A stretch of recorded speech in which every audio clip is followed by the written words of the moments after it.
မင်းကလေးတယောက်ဟာအိမ်ထဲကပန်းအိုးအဟောင်းတစ်လုံးထဲကိုရေတအိုးလုံးလောင်းထည့်လိုက်ပါတယ်ထူးဆန်းတာကပန်းအိုးအောက်ခြေကိုစစ်ကြည့်တဲ့အခါရေတစ်စက်တောင်မကျန်ခဲ့ပါဘူးရေတွေဘဲကိုပျောက်သွားလဲဆိုတာသူမနားမလည်နိုင်ခဲ့ပါဘူးသူမကပန်းအိုးကိုရေပိုက်ခေါင်းအောက်မှာထားပြီးရေပြည့်အောင်ဖြည့်ဖို့ဆုံးဖြတ်လိုက်ပါတယ်အဲ့ဒီအချိန်မှာပဲလွန်ခဲ့တဲ့နှစ်ငါရကစစ်တပ်စခန်းတစ်ခုထဲမှာအတူတူပန်းအိုးကရေတွေအဆက်မပြတ်ထွက်ကျလာနေခဲ့ပါတယ်ရေရှားပါမှုကြောင့်နှစ်ရှည်လများဒုက္ခရောက်နေခဲ့တဲ့စစ်သားတွေဟာဝမ်းသာပျော်ရွှင်သွားကြပါတယ်သူတို့က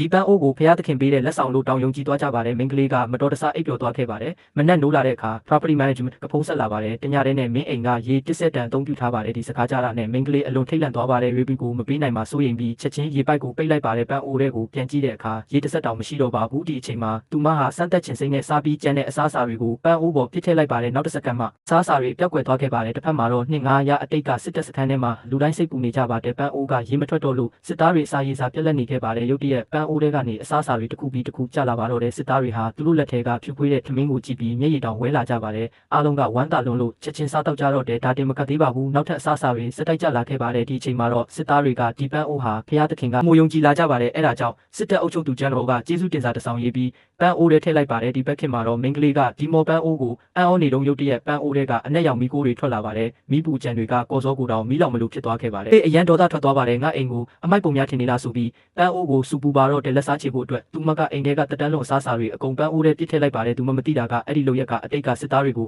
အလွန်စိတ်လှုပ်ရှားစေခဲ့တာပါသူတို့အတွက်တာမန်စားစာတောင်တန်ဖိုးကြီးရတနာလိုဖြစ်နေခဲ့ပါတယ်အဲ့ဒီအစားအစာတွေဟာမြို့တစ်မြို့လုံးနဲ့စစ်သားအင်အားတသိန်းကိုကျွေးမွေးဖို့မလုံလောက်သေးပါဘူးကျွန်တော်ကနောက်ထပ်စာတစ်စောင်ရေးပြီးမင်းကလေးစီအကူအညီတောင်းလိုက်ပါတယ်ဒီနောက်မှမင်းကလေးကဒီပန်းအိုးဟာနှစ်ငါးရအတိတ်နဲ့ချိတ်ဆက်နေတယ်ဆိုတာသိလိုက်ရပါတယ်သူမဟာကျွန်တော်ရဲ့အကူအညီတောင်းဆိုမှုကိုနားလည်သွားပြီး online ကနေအစားအစာအမြောက်များချက်ချင်းမှယူလိုက်ပါတယ်နောက်တစ်ခဏမှသူမဟာကိုသတိထားမိသွားပါတယ်ငါဒီလောက်လွယ်တကူလူတွေကိုယုံသိရဲ့လားအဲ့ဒီအချိန်မှာပဲရုတ်တရက်ရွှေတုံးတုံးသူမခေါင်းပေါ်ကျလာပါတယ်အစပိုင်းမှာဒေါသထွက်သွားပေမဲ့မြေကြီးပေါ်ကရွှေတုံးကိုမြင်လိုက်တာနဲ့မျက်လုံးကျသွားခဲ့ပါတယ်နောက်တစ်စက္ကန့်မှာတော့ပန်းအိုးတွေကနှောက်ပစ္စည်းတွေရွှေငွေရတနာတွေကြောက်မြတ်ရတနာတွေအဆက်မပြတ်ပြန်ထွက်လာပါတော့တဲ့ဒီအချိန်မှာတော့မင်းကလေးအရန်ပျော်သွားပါတယ်ရတနာတွေထဲမှာရှီဟောင်းဝိုင်ခွက်တစ်ခွက်ကိုသူမသတိထားမိသွားပါတယ်သူမကဒီဝိုင်ခွက်ဟာအလွန်တမိုးကြီးမယ်လို့ထင်ပြီးရန်ထိတ်ကူရှော့တစ်ခုကိုယူသွားခဲ့ပါတယ်အဲ့ဒီဆိုင်ကပညာရှင်ကဝိုင်ခွက်ကိုမြင်တာနဲ့မျက်လုံးပြူသွားပါတယ်ဒါဟာနိုင်ငံတော်အဆင့်ရှီဟောင်းပစ္စည်းပဲဒေါ်လာတန်း200နဲ့ဝယ်မယ်သူကဆက်ပြောပါတယ်စစ်တပ်ဟာအစာနဲ့ရေပြက်လက်မှုကြောင့်နောက်ဆုံးမှအကုန်ဖျက်ဆီးခံခဲ့ရတယ်ဒီစကားကြားလိုက်တဲ့အခါမင်းကလေးဟာတိတ်ဆိတ်သွားခဲ့ပါတယ်သူမတီးလိုက်ပါတယ်သူမကဒီလူတွေကိုကက်တင်နိုင်နေဆိုတာမကြခင်ပါပဲသူမဟာငွေပြည့်တင်ထားတဲ့ truck ကားနဲ့ဈေးကိုမောင်းသွားခဲ့ပါတယ်လက်ထဲက loudspeaker ကိုကင်ပြီးဒီဈေးတစ်ခုလုံးကပစ္စည်းတွေငါ